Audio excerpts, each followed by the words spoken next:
Hi, friends. Thank you for tuning in to the Concussion Coach podcast. I'm Bethany Lewis, the Concussion Coach. I'm a neurological occupational therapist and certified life coach, and I specialize in guiding people through their concussion recovery journey. I am passionate about helping people understand their injury, speed up their recovery, and reclaim control over their life post-concussion. The purpose of this podcast is to help increase awareness of concussions and the impact they can have on a person's life, and to bring hope to people who have suffered a concussion and those who love them. I firmly believe that sharing stories and knowledge about concussions will bring important light and understanding to this misunderstood and often invisible injury. The information in this podcast is meant to bring that awareness and hope and is not meant as medical advice. The opinions shared are those of the interviewees and my own. If you are suffering with lingering concussion symptoms, I have created a concussion coaching program specifically for you. I will be your mentor to guide you through your recovery journey, offering help with understanding and managing your symptoms, setting achievable goals, and learning how to manage your own thoughts and nervous system in order to get control over your life again. If this program sounds like something that would help you or someone you love, sign up for a free consultation. In the consultation, you'll get valuable information and resources and gain hope for your future.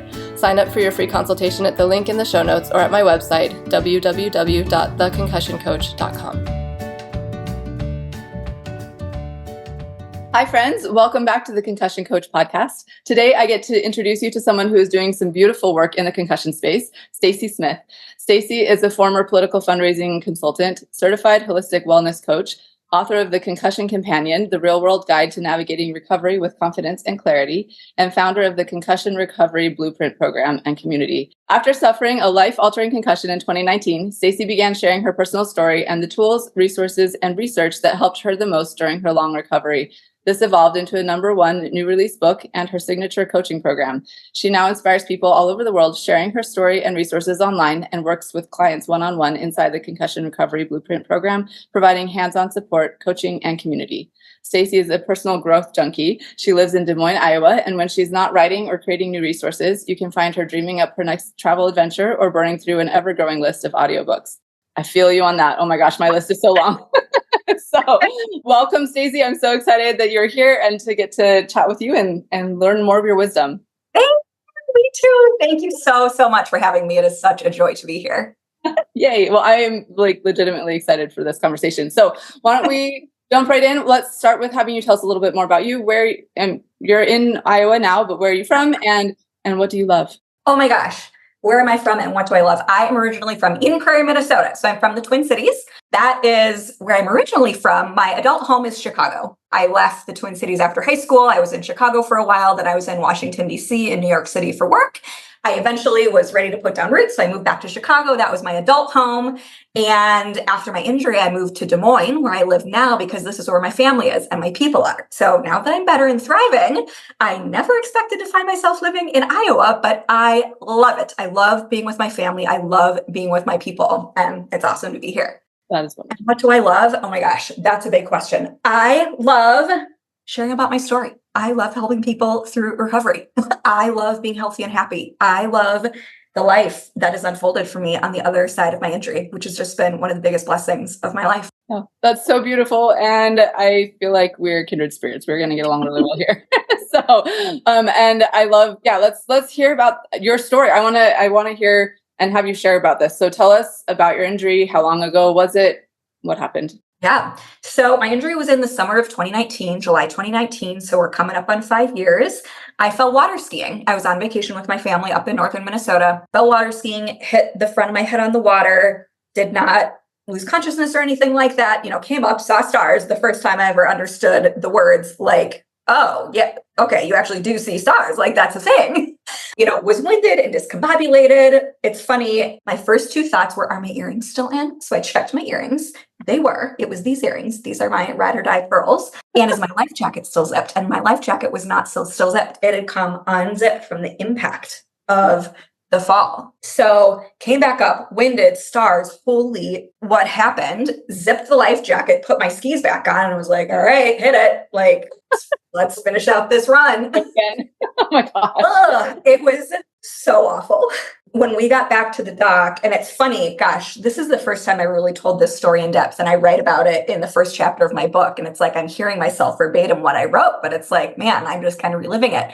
So we got back to the dock, and there's like choppy water by the dock, and so the boat goes over the chops, and the skis are going over the chops. I will never forget the searing pain Mm. in my head of going over that rough patch of water. And when we were done, I let go of the rope, sunk down in the water, and I was just had that out of body experience that I think so many of us have had. Just like, I don't even know who I am or where I am. I was so winded. I was in so much pain. I was so confused. But what do? You're just like, oh, that's weird. Okay. And keep going. So I was on vacation with my family, and I was just stunned and confused, but I shut up about it. And you didn't say anything? You didn't mention to people that you were in pain, or that you think that the knock got your head pretty well or anything like that? Okay. No, it never occurred to me to do that. Now, I will say I did share that I had a headache, and people knew I was winded, but I grew up water skiing, and you see people fall all the dang time. So it's not a big deal. Oh, okay, she fell, whatever. So that initial hit and the initial 5-10 minutes after were so intense, but I just sort of carried on. And throughout the day, gosh, I almost don't even want to get into this because I feel like it's triggering hearing people share the details. Do you think I should skip over this? You don't have to go into the details. You can just tell us kind of what the symptoms were following it, and how you dealt with it. That's totally fine. I mean, all the things, emotional dysregulation hit pretty fast. I got depressed, I cried, I was really anxious, I was confused. I felt like I was having an out of body experience. I didn't know how to communicate what I was experiencing. I was really irritable.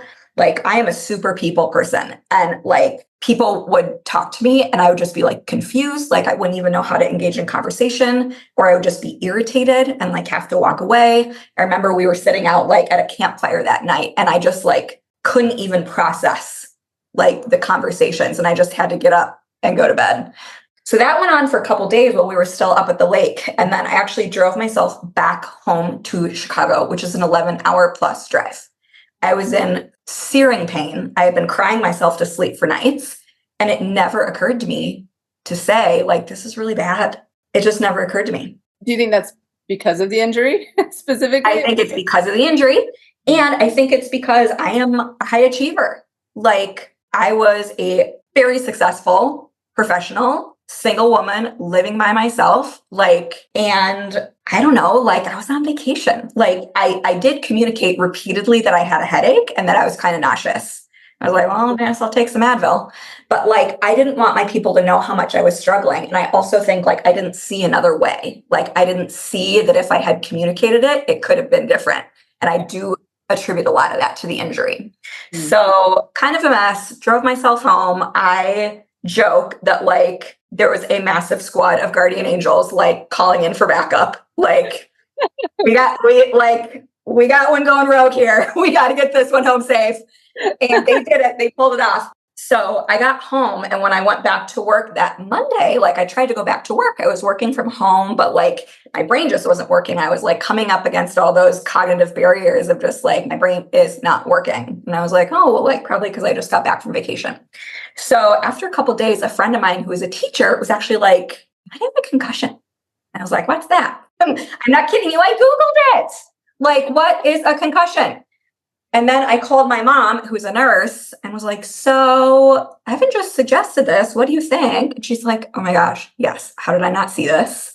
And I was like, do I have to, is it a big deal? Do I need somebody to look at this? She's like, yes, go to urgent care. So I drove myself to urgent care and, did the eval. They're like, you got to go to the ER, whole thing. So, and then standard protocol, here's some ice packs and here's some Tylenol, go home and rest and go see your doctor. And I did. And, we went through the usual, oh gosh, come back in 2 weeks and we'll see how you're doing. Come back in another 2 weeks, we'll see how you're doing. Come back in another 2 weeks. Okay, I'm going to send you to somebody else now.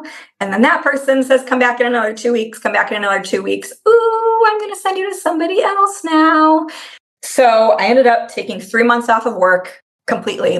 I was so symptomatic, just severe headaches, light sensitivity, sound sensitivity, dizziness, woozy, nausea, emotional dysregulation, anxiety, depression, sleep was messed up, all the things. But after 3 months, I was like, well, I should probably go back to work.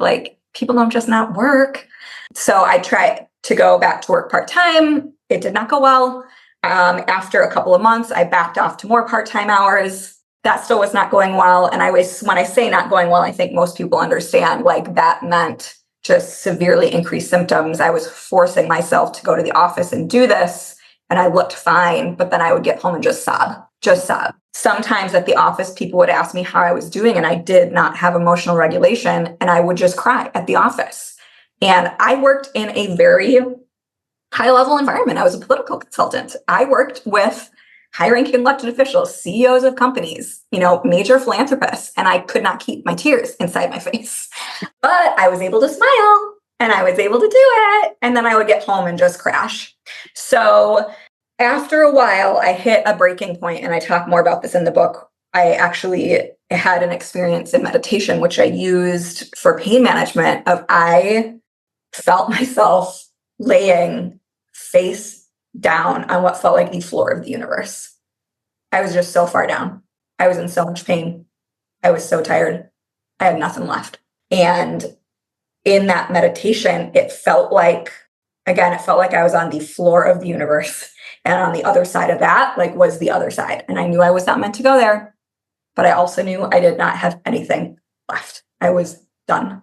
And in that meditation, I was all used up, and it's like I let go because I had nothing left.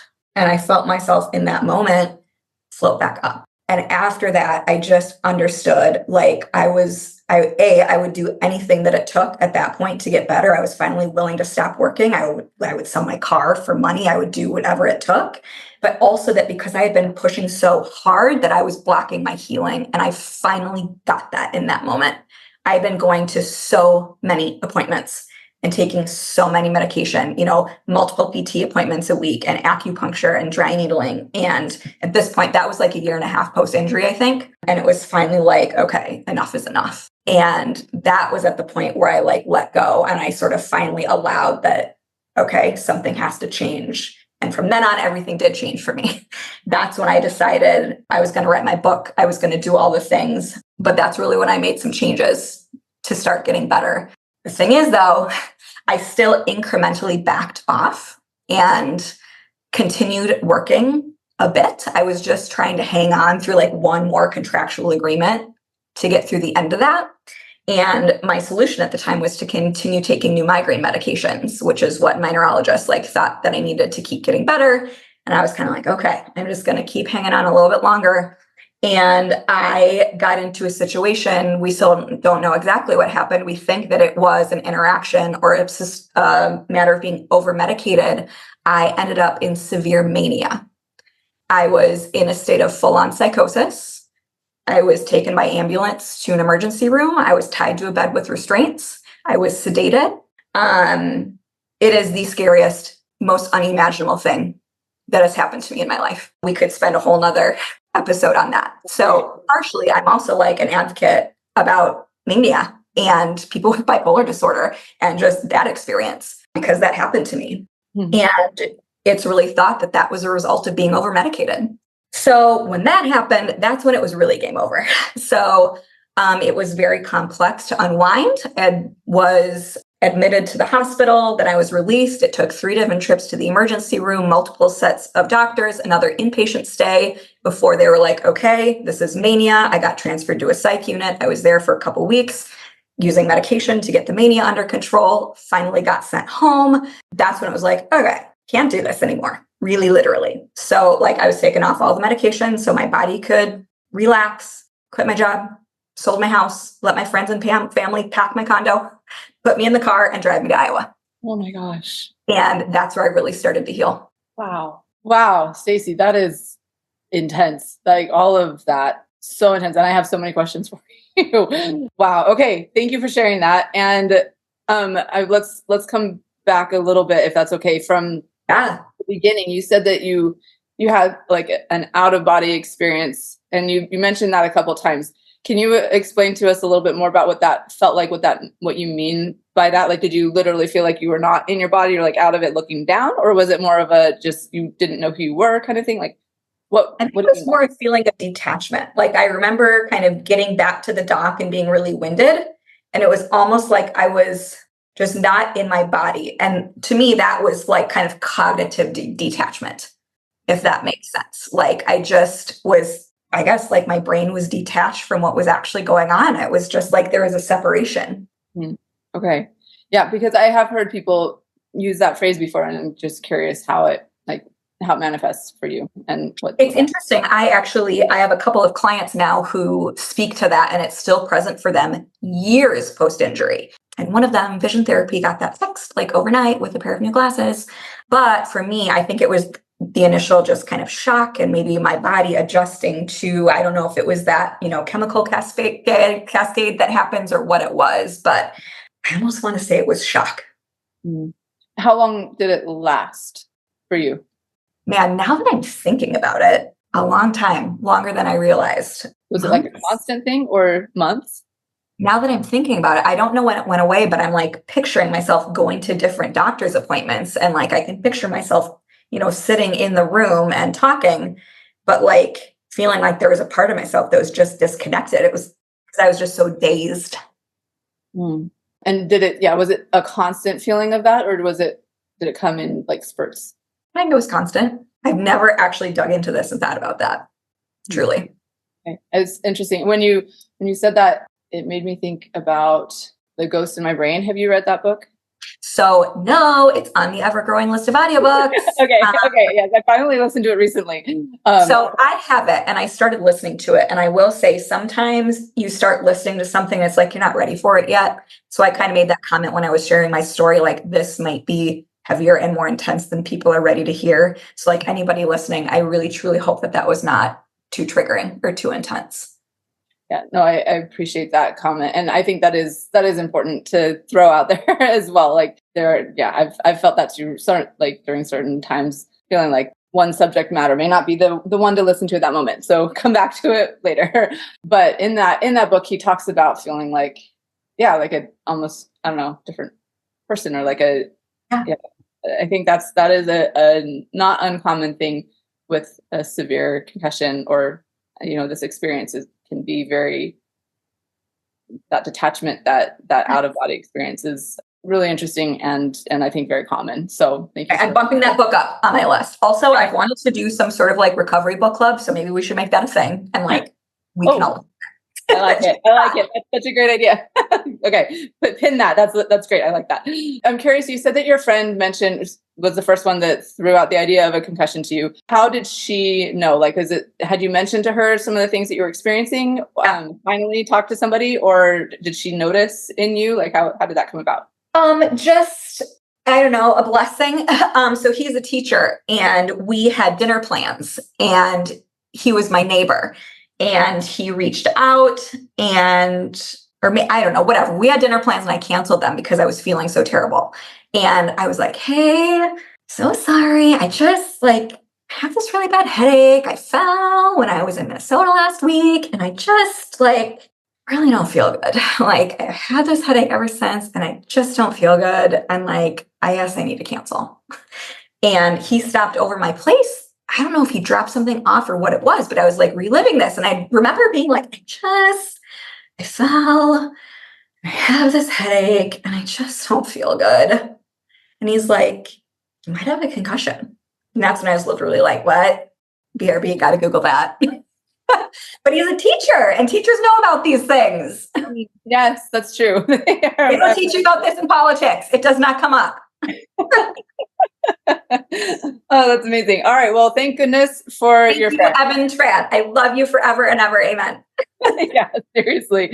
And it is so interesting how much, sometimes it does take somebody else to throw out this idea and change the course of where you're going. So it can be very helpful. That's wonderful. I'm curious about when you were getting passed off from doctor to doctor, was that, you said they would say, okay, come back in 2 weeks. Had you not made any improvement in that amount of time? Is that why they were like, I don't know what to do with you, and then pass you off kind of thing? Were they giving you things to be trying, or was it medications? What was that experience like? A couple of each. Oh man, I can feel it in my body going back to that, because also anybody who is listening, if you're in that experience, I just I love you. I see you. It gets better. There is a better way we can break you out of that. I'm so glad you're here. I just want to say that. At first, it's reasonable at first to be come back in 2 weeks, because most people do get better. So, that was reasonable for the first 2 times. And then I mean, at the beginning, no solutions were being offered, which again, I think was kind of reasonable, other than like, rest and stay off screens. Then it was like, oh, well, we have another guy in the practice. Like, part of it, honestly, I think has to do with the provider you're seeing. I saw my doctor and she sort of referenced up front, like, if you don't get better, I'll probably send you a sports medicine doctor. Then she had a baby and she was out. And so then the person I saw in her place maybe didn't have that knowledge. So she didn't really know to expedite that process. So she did refer me to somebody else in the practice who had done a sports medicine fellowship, and he started to get me plugged into the right places. But that was about 4 months post-injury. And I tell you, the first time I saw him, it was like somebody took a heavy backpack off my shoulders.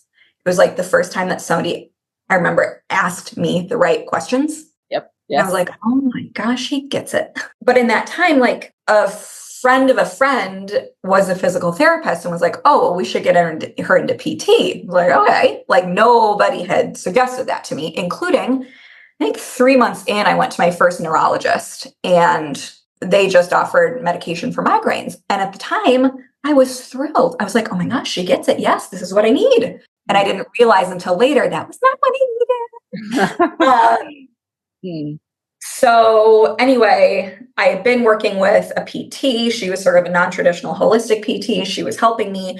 I was making tiny incremental progress. And I thought that was good enough. So every time I checked in, it's like, well, yeah, like, my pain has gone down from like a 9.8 to like a 9.78. Like, yeah.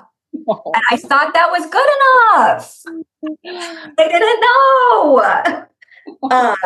So I don't know. I don't remember the original question, but I ended up seeing over 30 different medical providers, be that different doctors or PTs or the acupuncturist or the therapist or the whatever, before I got into the one person who changed everything, I will say. So, everybody was doing the best they could. Everybody was doing the best they could with the information they had in the small piece of the pie, but nobody was helping me see the big picture and that it can be different. You don't need to be stuck like this. Yes. Were any of them prior to the one who knew concussion specific, like? Oh, yes. They were. And I harbor a little upset about this still. The thing that got me in the right track was getting my neck fixed by an upper cervical chiropractor. And I know this happens to so many people. And I will say this, after I was hospitalized for the mania and released, I got switched to an entirely different team of providers. And I was connected with who I was told like the top TBI expert in Chicago, which is like the third largest city in the country. So it should be pretty good. Not so much. After I moved to Iowa, I saw somebody at a concussion clinic who, anyway, point of this story is dismissed and said to me, that is not a thing about my neck. I have been referred to a pain specialist. And she's like, oh, yeah, has anyone talked to you about like your neck and upper cervical? And I was like, no. And she's like, okay, like, here's the deal. Cause I was going to her for like my third or fourth nerve block injection. I had been doing those in Chicago and I got referred to it in Iowa. And she's the first one who was like, has anyone told you how this actually works? And I was like, no. She's like, well, perhaps, there's an issue systemically that we could fix. Like, do you want to do that? And I was like, rather than have steroids injected into my head? Yes. Like, yes, please. So I reported that back to the doctor at the concussion clinic, and he straight up said, that's not a thing. He said, you have some arthritis in your neck, but that's not a thing. It's hard to hear these things. That's unfortunate and frustrating, because it is like when your story is so not uncommon. Like, right. this is, I know this. and you know this from talking to tons of people as well, I'm sure, but there's a lot of good information and there's a lot of bad information in the medical community. And that's part of why I want to have these conversations and put it out there so that people can hear what is actually going to be helpful for them. So I'm sorry that you had to go through that. Thank you for sharing it so that hopefully other people will be able to use, your experience to inform theirs and find the people that will be helpful for them. So I think that just brings up an important point, that don't just like automatically trust whatever one person tells you. Like it is good and important to keep advocating for yourself, to keep looking for the things that are going to help and that resonate with you, that feel like, okay, yeah, this is right and this is going to help me. But you don't know that at the beginning, especially as you're just told this. And like you said, like, I'm making some improvement, so maybe that's what I can expect with this. Like, it's just,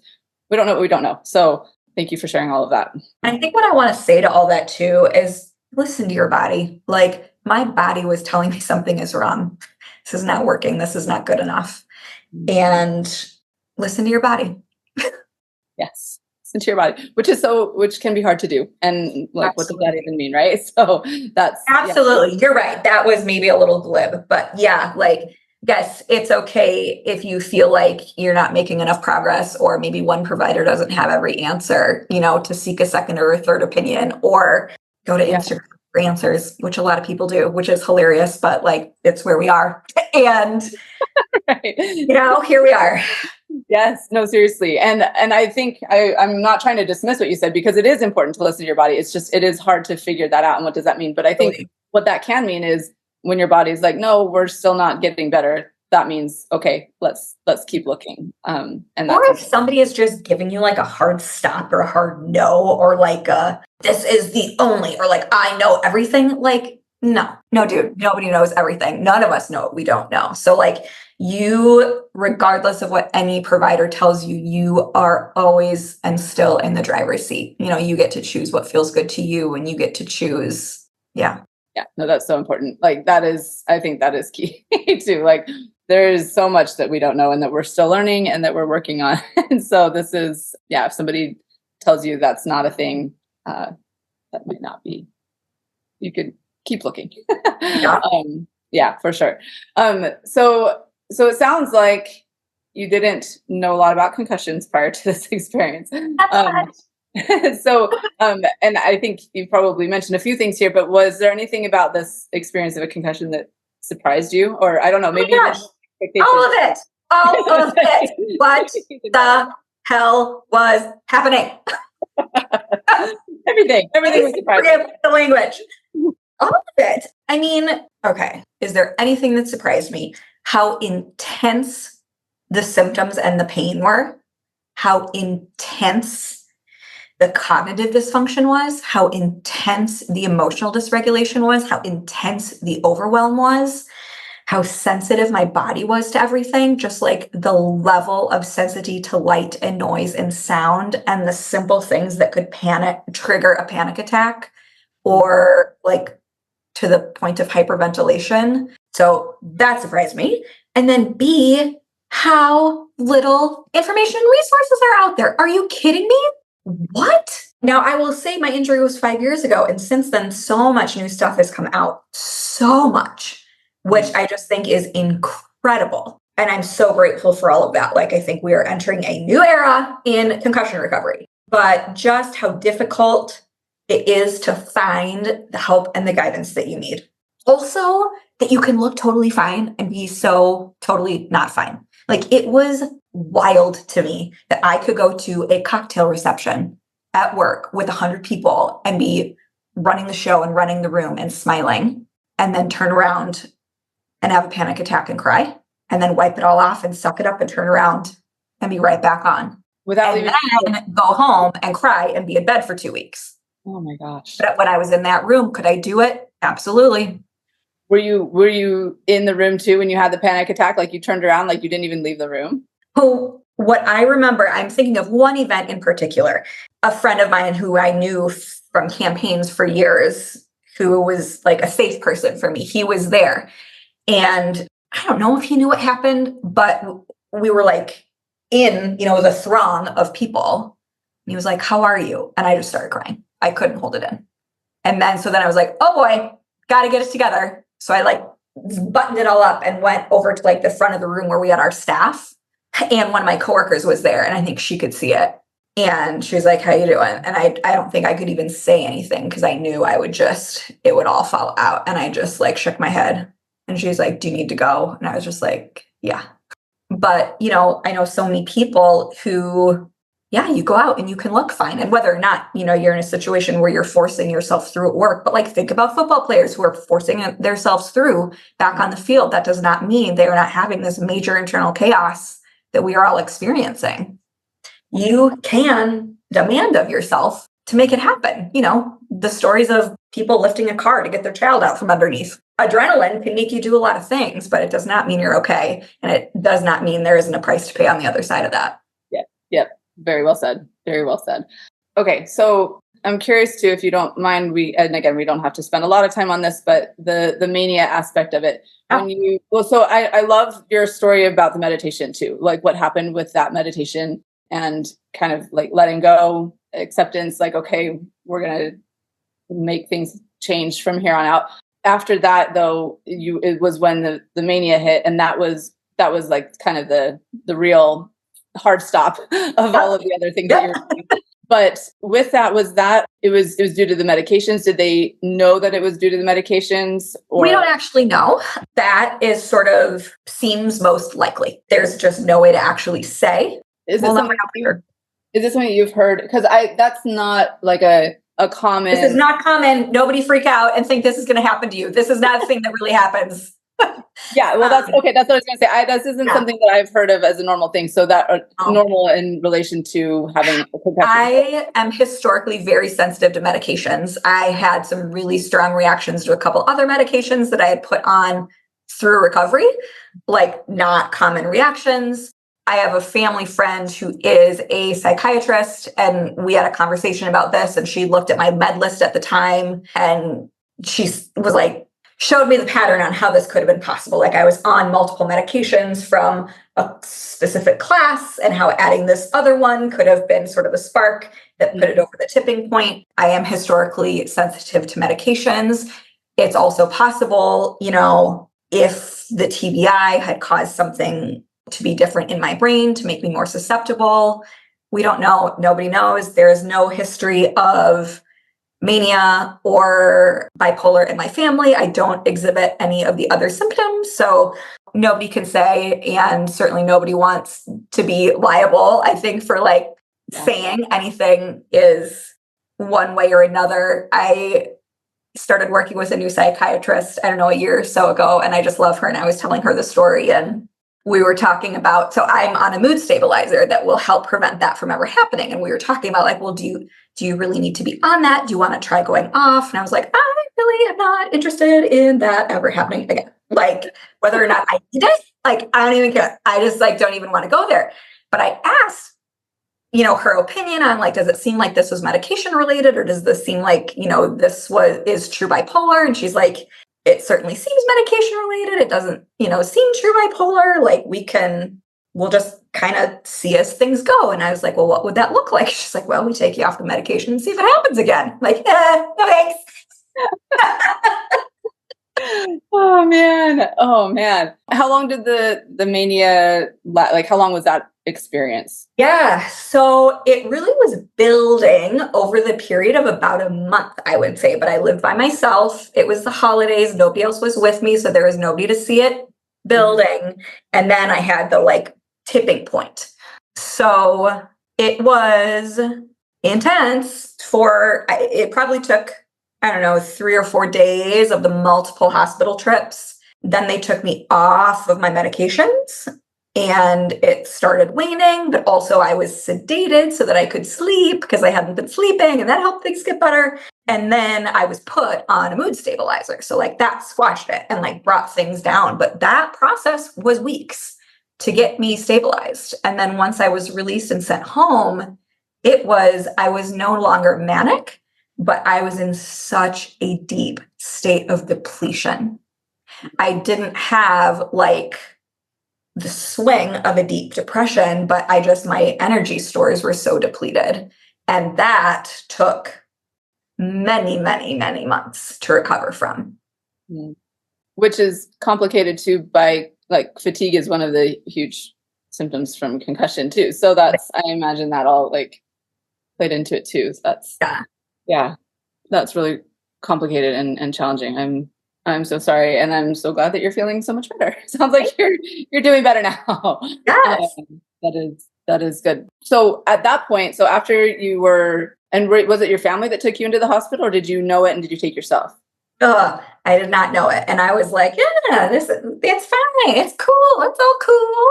Multiple people. I was doing weird things very far outside of normal. Multiple friends and family saw that there was a problem. My mom and my boss, my boss was also a friend, were the ones who saw the biggest red flags and both jumped into action. I I think it was my mom called 911. My mom is out of state, so she had to get like somebody in state, whatever. My mom got paramedics sent to my house, and my boss called a mutual friend of ours who lived like 5 minutes away to be like, will you go to Stacey's house? Something's up, just go see how she is. So my friend showed up at like 7:30 in the morning during a blizzard at the same time as paramedics showed up. And like I was borderline hallucinating, sitting on my couch. My mom called, friend walks in, I like handed the phone to my friend, and then the paramedics were at the door, and I'm hallucinating and it's blizzarding, and my friend is like talking to my mom and trying to put my feet in my boots like you do as a little kid, like, oh my God, just gotta get boots on. And I was just dazed and didn't know what was happening. And these paramedics were just the sweetest, kindest, most extraordinary people ever. And like took my elbow and helped me get through like, the big snowbank and over the ice to get into the ambulance. And then I lost consciousness in the ambulance. I don't know what happened. And I woke up in that emergency room and was not myself. It was not good. It was not a good look. It was not a good day. It was very, very bad. But no, I was not in a state of mind to know that something was wrong. I was in true mania. Well, thank goodness for good people around you. Yes. Yes. Cared about you and were able to get you the help you needed. Yes. Okay. So were you still in Chicago at that point then? Yep. And then you moved to Des Moines. And what did it look like after that? Because you said that you were going to focus on recovery and stuff. Like, I want to hear how your life changed after this and kind of what you did, what you tried, what helped, all of those things. Now I'm going to cry in a good way. This is the good part. Yes. When I was hospitalized, and part of the blessing of like me finally letting go of the reins and like not pretending I was okay. And it was like the cat was out of the bag, that this was really bad. And I was just surrounded by the most incredible, loving, wonderful, extraordinary community of people. A GoFundMe was started when I was hospitalized. That I'm going to cry talking about that biggest blessing of my life, raised an extraordinary amount of money that gave me the ability to pay my astronomical hospital medical bills, treatments that were not going to be covered by insurance, and time away from work. So I didn't have to worry about money for a little bit, and having that freedom changed everything. So also letting go, like before that point, I had sold my car for cash. I was like, maybe if I have a couple extra months of money, like it'll be better. So having that cushion and knowing the medical bills were going to be taken care of and that I truly had time, but it's like, I also just let in the energetic love and support of my people, and they took over, like I could not hold the wheel anymore. So what it looked like was, again, like friends and family packed up my condo. I could not pack. A friend came to town and drove the U-Haul.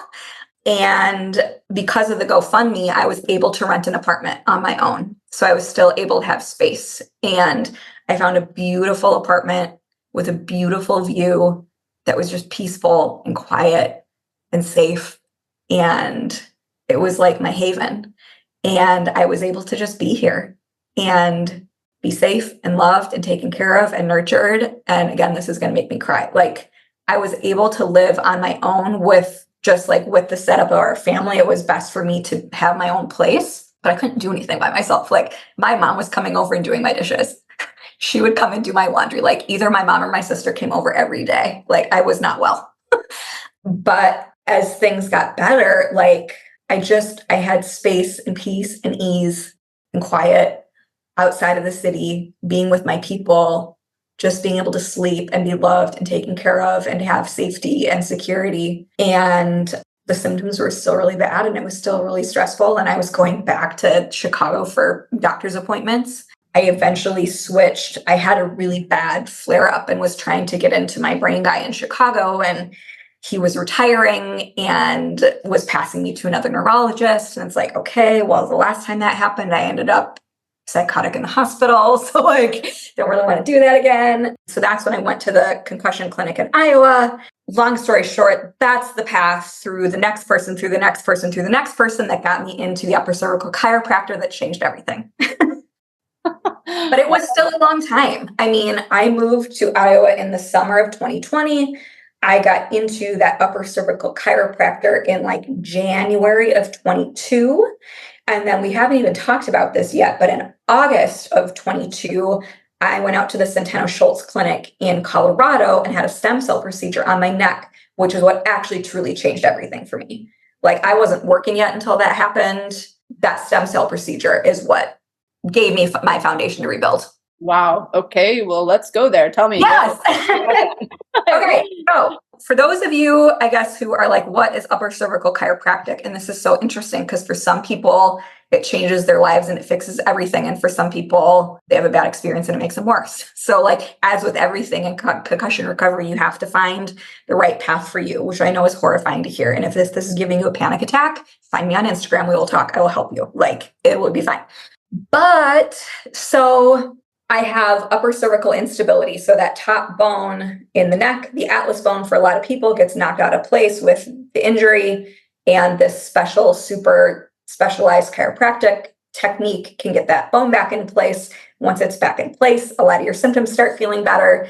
But if the ligaments in your neck are stretched, torn, or damaged to the extent that they cannot continue to hold that bone in place, it keeps shifting back out of place and your symptoms keep happening. I fell into that category. I could not keep that bone holding in place on its own. So after the traditional chiropractic adjustments for months and months and months, I got to a point where I was holding on my own for maybe a max of 10 days. And I was, I would feel better during those 10 days, but I never held. So there is this incredible man in Broomfield, Colorado, who does this wild procedure called a PICL, and they take your own stem cells. So they do, this sounds horrible and terrible. It is not. They do a bone marrow extraction for which you are sedated. And they spin your bone marrow down into gold and they re-inject it back into your neck through your throat. And it tightens up those ligaments so that that bone can hold. And I will tell you, when I had that done, I was working maybe 30 minutes a day, 2 to 3 days a week is my max of how much I could work.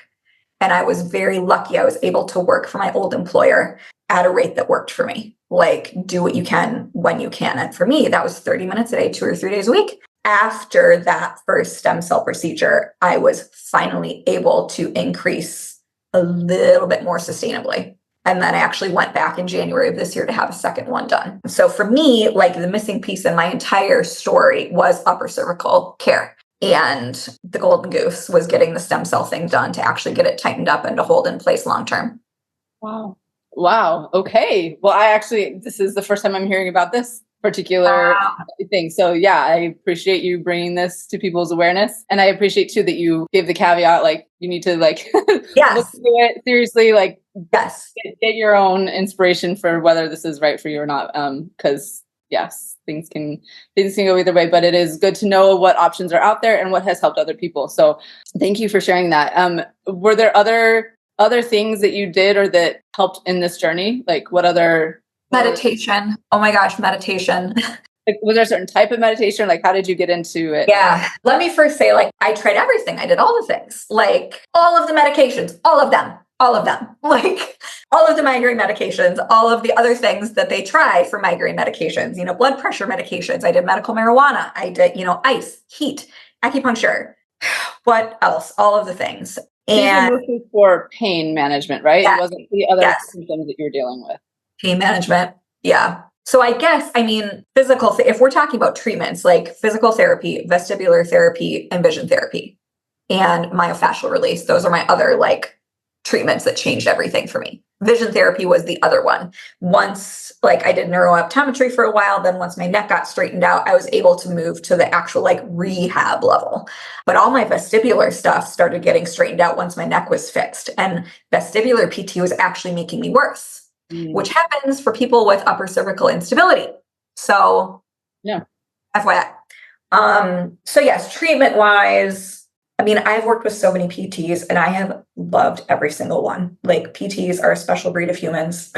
All of my PTs helped me. But yes, vision therapy, neurooptometry, were kind of the other things that really changed the game for me. And then for symptom management on my own, meditation. Okay.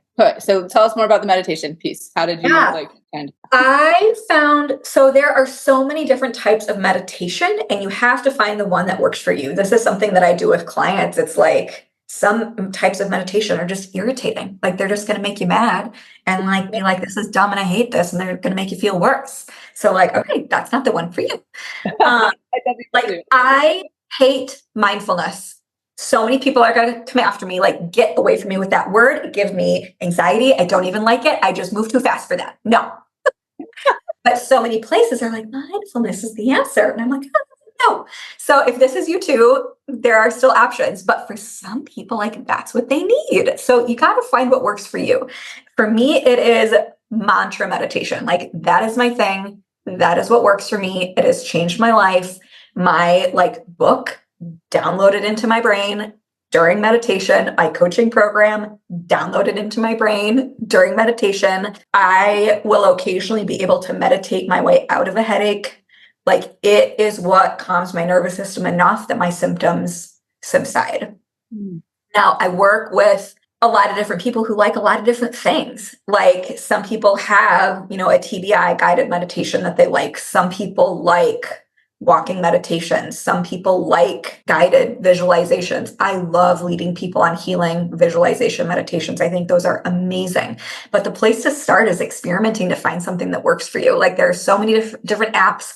I love Deepak Chopra's app. That's actually what got me hooked on mantra meditation. He occasionally does 21-day programs with Oprah that are free, and they are amazing.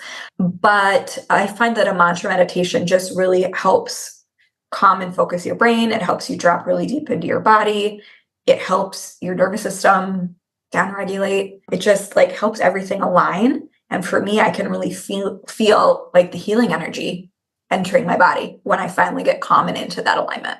So I love mantra meditation. Highly recommend. Awesome. Thank you. I love that. Very, very strong plug there for mantra meditation. Yes.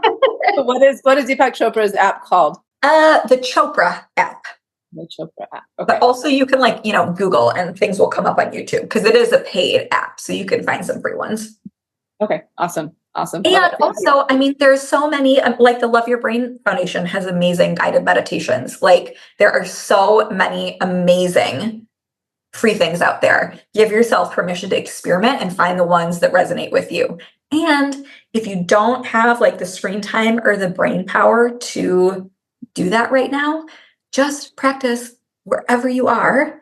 You can use your breath for meditation. It doesn't even have to be a mantra, but this is one of my passions. If anybody wants guidance on this, reach out to me. I just love it. I love that. Awesome. Thank you. Yes, I can tell your passion is coming through. This is fabulous. I love it. How about the cognitive components of things, or the depression, anxiety? Did you find things that helped with those? Those are definitely two different things. They are. The cognitive piece for me ultimately came down to my neck getting better, I think. My brain was not getting oxygenated. Exercising, didn't help. None of the things helped because my brain wasn't getting oxygenated because my brainstem was getting torqued off by my neck. I went to a speech language pathologist and learned the tools, but by that point I already knew all the tools. I think what helped was just sticking with it. I never gave up. I just kept going. I actually used writing my book as part of my rehab process. And I started a blog before I did the book. That's really what started. I found my job was so emotionally challenging. I would force myself to do my work and it was difficult cognitively and screen time and emotionally, that it was just like a tinderbox. It was just fire every time I touched it in a very bad way. But when I found something fun and joyful that felt light to me, where I could experiment with challenging myself cognitively and with screens, that was the secret sauce for me to find a joyful way to expand my capacity. So, researching and writing helped me continue to just kind of rebuild those muscles. Fabulous. Okay. I think that's so cool. I was actually just talking to a friend the other day who mentioned, from listening to different people's experiences through the podcast here, she was like, I find it so interesting how many people, adults, find ways to rehab themselves. One person mentioned doing improv comedy to help with her word finding. and like you were researching and writing a book and like doing your blog. And I have another friend who has taken up playing poker. He'll go to a casino because it's so overwhelming, like so much overstimulation. But then once he gets like focused, he like, anyway, it's, and he did woodworking as well for that, like cognitive piece. So there's just so many things that people are like, you can find things that work for you. The denominator is fun and joy. Yes. Like you have to sit and do like a word find book. Like fine, do that, but like find the things that challenge you that are fun, because then it's fun and joyful. Yes. Which when she said that and that whole theme, I'm like, that is what OT is like ideally supposed to be. Like it's all about occupational therapy is like finding the occupations, the things that you care about, that you love, that will help give you the just right challenge to make the improvements that you need. Anyway, I was like, yes, I felt so justified as an OT. but people are doing it on their own and finding the things. So I love this other example of that. So thank you. Okay, sorry. I have like lists of questions here and I'm like, oh, I want to like ask you all of them. I think we need to, I want to take this to, well, actually, I want to ask a follow up on the emotional side of the healing. Yes. And you mentioned that you have a psychiatrist. Yes. Were there other things that helped along the way with that? Therapy. Okay. Therapy. I have an amazing therapist. I went once a week, and oh man, just being able to let out all those emotions was huge. And I also feel like for me in my recovery journey, doing the deep emotional healing and release work was such a big part of it. Like there's so much trauma wrapped up in, the injury itself. But then if you have any previous life trauma, which of course we all do, that gets tied up in all of this as well. So working with a therapist, like I did deep healing work that had nothing to do with the concussion, that I credit that with me coming out the other side of my injury of being bigger, better, brighter, more energized, happier, more peaceful, less anxious than I was before, because I did that work during the healing process. Beautiful. Was this something that started, like the therapy, did you start that after the mania experience? No, way before that. Okay, awesome. And like also just validating those emotions is so important. Getting yourself in touch with people who get it, acknowledging that it's okay to cry, acknowledging that this is hard, acknowledging that it's okay for this to be hard, all those things, and that you're not supposed to do it by yourself.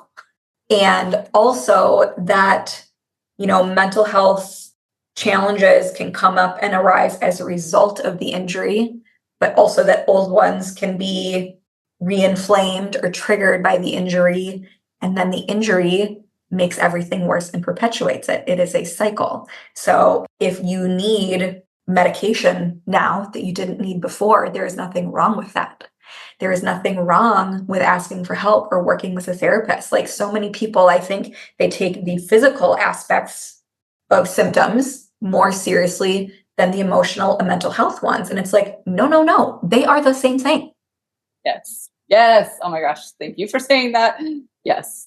They play into each other so much and they influence the ability of healing for each other too. I think that it just, the mind, body, spirit component of all of this, like it's all so real.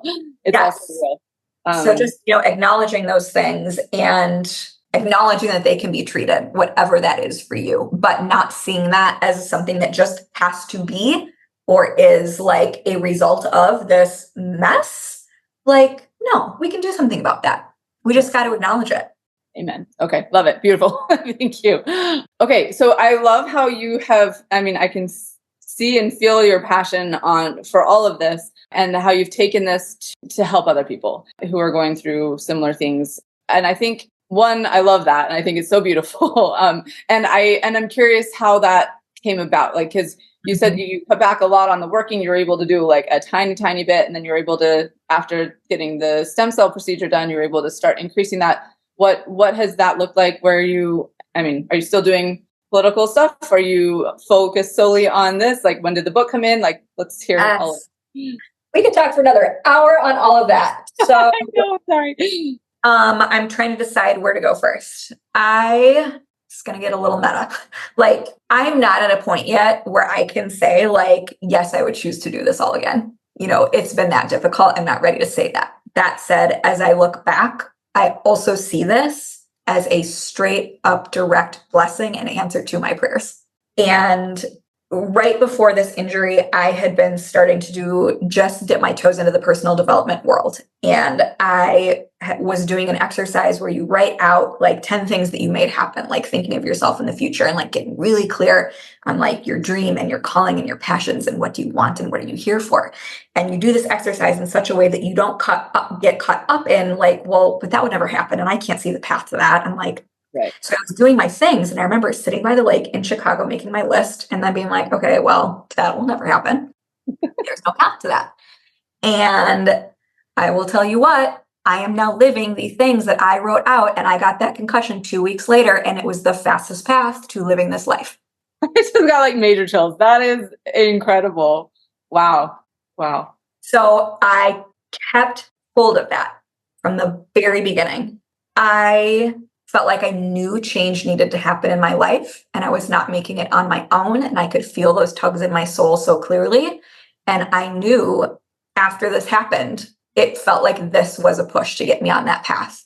And that, I've talked about my guardian angels, but they're kind of like, sorry, sweetheart, like this is going to be really terrible for a while, but like, it's going to be worth it. And like, push me over on my water skis, sorry, honey. But now I'm here with my book and we're doing it. So I will say this. I don't remember at what point this was, but I set an intention for myself. It was like at the point where it was like, okay, this is real bad. Like, this is not getting better. I knew I had to kind of take control of the situation. And I did that by setting an intention. And I set the intention for myself. And I wrote this on Sharpie on a piece of printer paper. And I taped it up on my wall. It said, my concussion made me the happiest, healthiest, strongest, most peaceful and powerful version of myself. It was so worth it.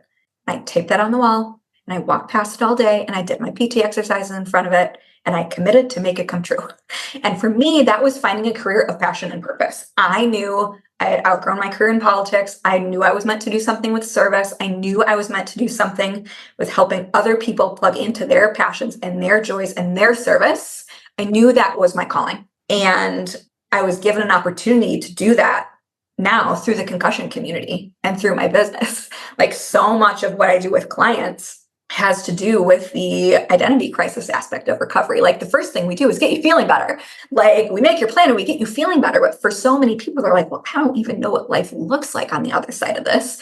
And they realize that their life was out of alignment and they're not motivated to get back to it, or they don't know what they actually want to do. And when you get clear on that, like that passion, that joy, that drive is what pulls you through. And I remember laying in bed one night and I prayed, and this was early on. I prayed like, thank you for a career or a project that keeps me up at night because I'm so excited about it. And I will tell you, I have nights now where I lay in my bed and I cannot sleep because I'm thinking about a new Instagram post or a new resource I'm going to create for clients. And I get out of my bed and I write it. And I'm like, I literally prayed for this. Oh my gosh, I love it. I love all of that so much. Tell me, well, it's like killing me that we're going to have to like wrap up here because we're definitely going to need to bring you back on. Can I say one more thing? You asked about how the book came to be. Yeah. I was laying in bed one day. We didn't talk about this at one point. I moved in with my mom while I was still in Chicago because I could not take care of myself. So I came to Iowa for a while and lived with my mom. And I was laying in bed and I was like, this is ridiculous. This is not acceptable. There's no way. Like, I am smart. I am resourced. Like, why is it this hard? Why is the information not out there? And I realized like the information is out there. It's just really, really hard to find when you need it. And I was like, okay, my thing is I'm going to make a handbook. I'm going to like make the dang handbook. Like, I don't care if it's in the 3-ring binder and like these pieces of paper are inside like laminated sheets that I can be like, here, like, this is what you need to know. So that was my commitment to myself. I could see how I could serve on the other side. I was like, I love to research. I love to write. This is what I'm going to do. I'm going to take notes on the questions that I have that I cannot find answers to.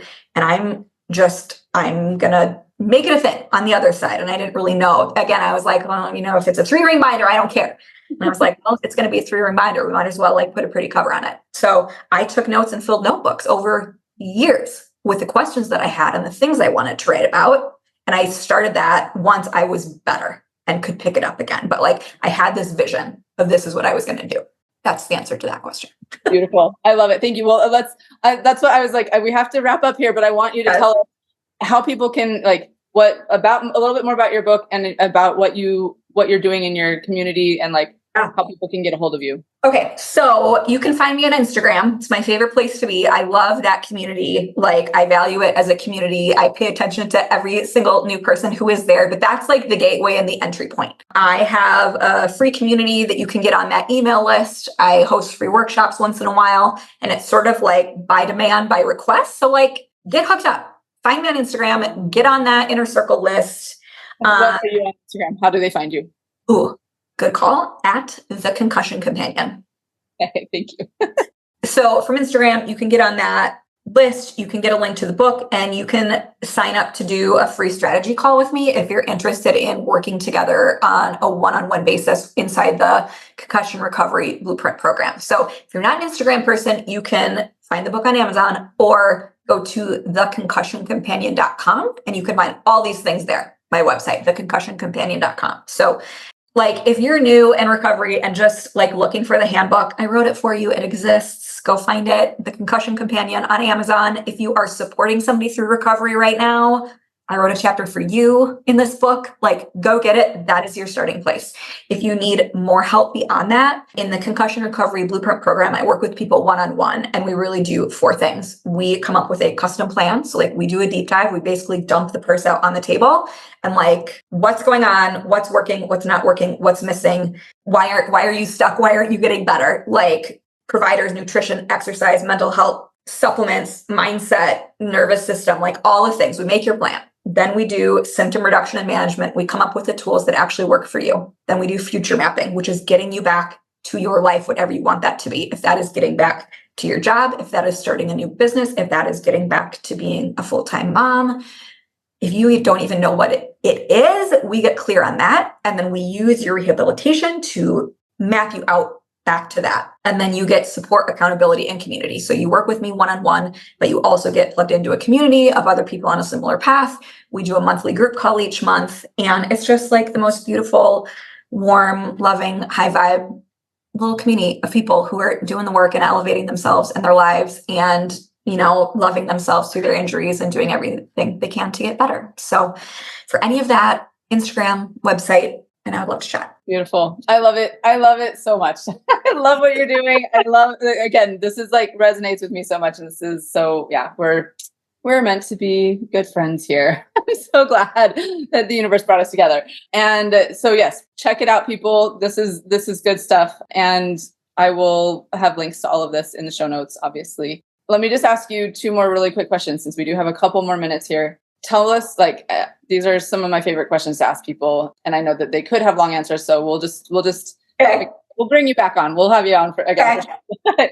Quick summary. If you could go back in time and give your early self some advice, what would you tell yourself?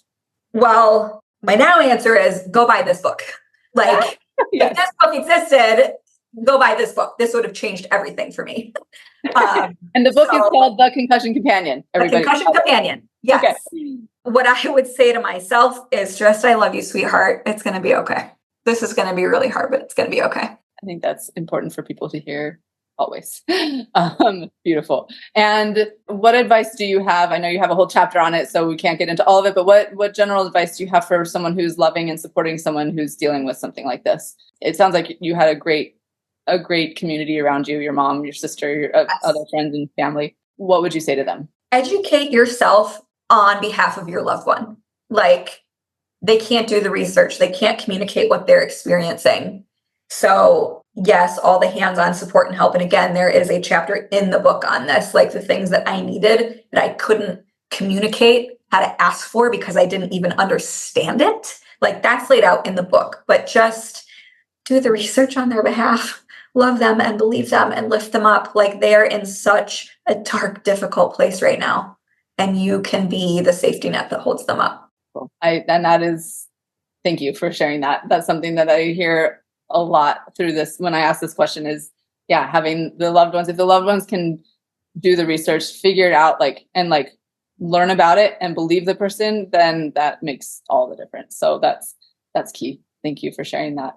And thank you so much for being here. Thank you for what you're doing. Thank you for your book. I'm really excited. Maybe this is why we need to do another one. I was telling Stacey before the call, I actually just bought it. It's supposed to arrive today. I haven't had a chance to look at it yet. So I believe that it's good based on everything that I've seen on Instagram that you've posted and then our conversation today. So I don't feel any hesitation in recommending it, but I definitely am excited to read it. And then maybe we can bring you back on and go in a deep dive on more of the things. So thank you so much for being here and for everything that you're doing.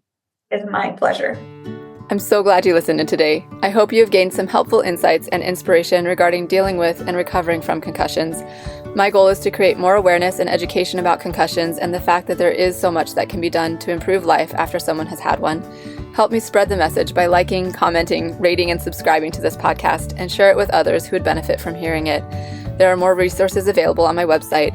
And again, if you or someone you love would benefit from concussion coaching, sign up for a free consultation using the link in the show notes or at my website, www.theconcussioncoach.com. Thank you. See you next time, and take good care of that amazing brain of yours.